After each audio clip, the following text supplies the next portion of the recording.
नमस्कार, आप देख रहे हैं न्यूज 24। आपके साथ मैं हूं रवि ठाकुर। अविश्वास प्रस्ताव पर पीएम मोदी पर कांग्रेस ने बड़ा निशाना साधा है और कहा है कि हम पीएम से सिर्फ मणिपुर पर बयान चाहते थे। पीएम हर मुद्दे पर बोलते हैं, मणिपुर पर चुप क्यों हैं? कल राहुल गांधी ने भी ये सवाल उठाए थे। आज कांग्रेस की तरफ से दोबारा प्रेस कॉन्फ्रेंस की गई। हमें मजबूर होकर अविश्वास प्रस्ताव लाना पड़ा। पीएम चांद से लेकर चीते तक अपनी बात रखते हैं, लेकिन मणिपुर पर प्रधानमंत्री मोदी चुप हैं। हमने पीएम से सदन चलाने की अपील की। हमने अपील की कि पीएम सदन में आकर अपनी बात रखें। देश की प्रधानमंत्री को सदन में लाने के लिए मजबूर किए गए हिंदुस्तान की संसदीय इतिहास में पहली बार हुआ कि जिस प्रधानमंत्री सदन में प्रवेश करते ही मंदिर समझकर अपने माथा टेका था, वो दृश्य सबको याद होंगे जरूर। उन्होंने ही कि मंदिर आने में एतराज करते रहे और हमें कोई इच्छा नहीं रहते हुए भी देश की गंभीर समस्या के बारे में सदन में बात रखने के लिए और चर्चा शुरुआत करने के लिए हमें बुलाने पड़े। और खासकर जब वो लीडर ऑफ द हाउस है, हाउस के नेता है। 2 घंटे गुजर चुके हैं, सोचा कब बोलेंगे मणिपुर। बार बार सदन में हम लोग गुहार लगाते हैं, ये पीएम साहब मणिपुर के बारे में आप बोलोगे या नहीं? कम से कम तो ये बोलना चाहिए था कि हां बोलूंगा, आप रुको। वो भी नहीं कहे। हमारी तरफ से सारे विपक्ष ने बड़ी उम्मीद लेके बैठे थे।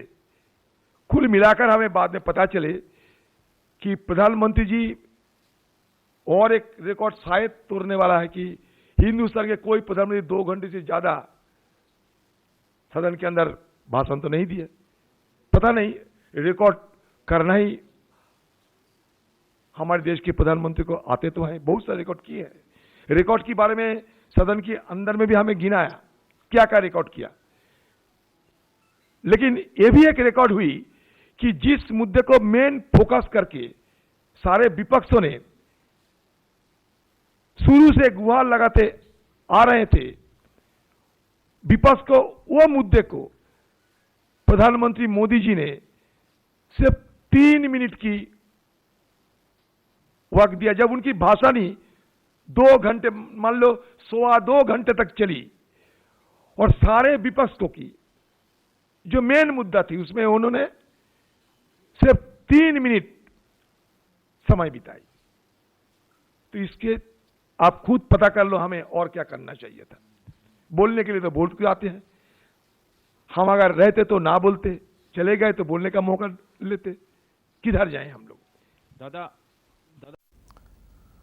तो अधीर रंजन चौधरी ने अपने निलंबन पे भी बहुत कुछ कहा। उन्होंने कहा कि हमें बोलने का अधिकार है। मुझे नहीं लगता मैंने कुछ असंवैधानिक कहा है। विपक्ष के बोलने पर रोक लगा दी जाती है। भाषा में रूपक अलंकार का इस्तेमाल करना एक कला है। कोई गलती नहीं लगते। स्पीकर साहब अगर सोचे कि अनपार्लियामेंट्री है तो हटा दे सकते, लेकिन स्पीकर साहब को भी हम बाद में दरखास्त कर सकते। फिर ये रेस्टोरेशन करने की भी एक तरीका है। राजा अन्ना मतलब देखिए, अपने समाज में, घर में, जहां भी जाए आप, हम अपना बात रखने में रूपक का इस्तेमाल करते हैं। ये हमारा भाषा की एक कला होते हैं, रूपक का इस्तेमाल करना। बात में हम इटाली तो नहीं किए। इटाली करने का मतलब क्या होते हैं बखूबी सब समझ पाते हैं। लेकिन हमें रूपक के मुताबिक अपना घर में भी आप बोलते हो कि कब तक कुंभकर्ण की नींद, कब तक अंधे राजा। अगर जेब से ज्यादा पैसा खर्च करोगे तो लोग कहेगा हरिश्चंद्र बन जाओगे। तो क्या करें हम, किधर जाए? तो अगले दिन में ऐसा हो सकता कि हमारे देश की सरकार ये भगवा व्याकरण भी बना सकते कि कौन सा भाषा भगवा शब्दावली भी बना सकते, नया डिक्शनरी बनेगा हिंदुस्तान में कि सत्ता पक्ष में रहने से सब भाषा का इस्तेमाल किया जा सकता, लेकिन विपक्ष रहने से आपको ध्यान रखने पड़ेगा कौन कौन सा भाषा इस्तेमाल करने की इजाजत है ही या नहीं। चलिए इस खबर पे और ज्यादा जानकारी के लिए सीधा रुख करते हैं मेरे सहयोगी संजीव त्रिवेदी का। संजीव, कल राहुल गांधी ने प्रेस कॉन्फ्रेंस की थी, उसके बाद आज फिर कांग्रेस की तरफ से ये प्रेस कॉन्फ्रेंस की गई, तो क्या ये मैसेज देने की कोशिश की जा रही है कि जो सरकार या प्रधानमंत्री मोदी की तरफ से जवाब दिया गया है वो संतोषजनक नहीं है? मणिपुर पर आपने कोई साफ स्पष्ट जवाब नहीं दिया है।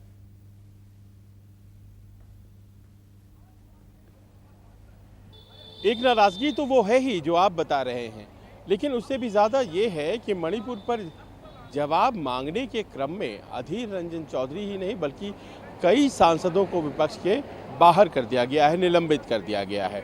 अधीर रंजन उसमें सबसे लेटेस्ट है, लेकिन इसके पहले संजय सिंह को भी किया गया, या फिर लोकसभा में ही सुशील कुमार रिंकू हैं आम आदमी पार्टी के, उनको कर दिया गया। और ऐसे में जब अपनी मांग को लेकर के कोई सांसद अगर कुछ कहता है तो क्या उसे बाहर कर दिया जाएगा?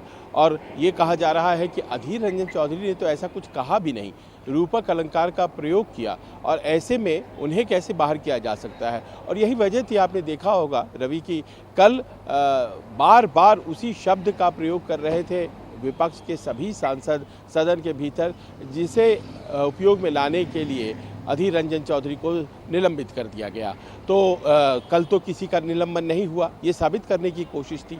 और साथ ही साथ ये भी एक नाराज़गी की वजह है, और वो ये है कि आजकल जो निलंबन होता है उस निलंबन में ये कहीं भी समझ नहीं आती है कि इनकी वापसी कब होगी। अब जैसे देखिए कि संजय सिंह का निलंबन हुआ था मणिपुर के ही सवाल पर पूरे सत्र के लिए, लेकिन कल आखिरी दिन था सत्र का और कल निलंबन बढ़ा दिया गया और कहा गया कि जब तक प्रिविलेज की कमेटी की रिपोर्ट नहीं आ जाती है तब तक आपका निलंबन जारी रहेगा। तो यही सब सवाल है जिसको लेकर के आज प्रेस कॉन्फ्रेंस किया गया, और ये प्रेस कॉन्फ्रेंस में ख़ास तौर पर बताया गया है कि लगता नहीं है कि उन्हें यहाँ से न्याय मिलेगा, और ऐसे में वो सुप्रीम कोर्ट जाने के बारे में भी सोच रहे हैं। अधीर रंजन चौधरी ने ये बात कही मंच से कि वो सुप्रीम कोर्ट भी इस पूरे मसले पर जा सकते हैं। जी शुक्रिया संजीव।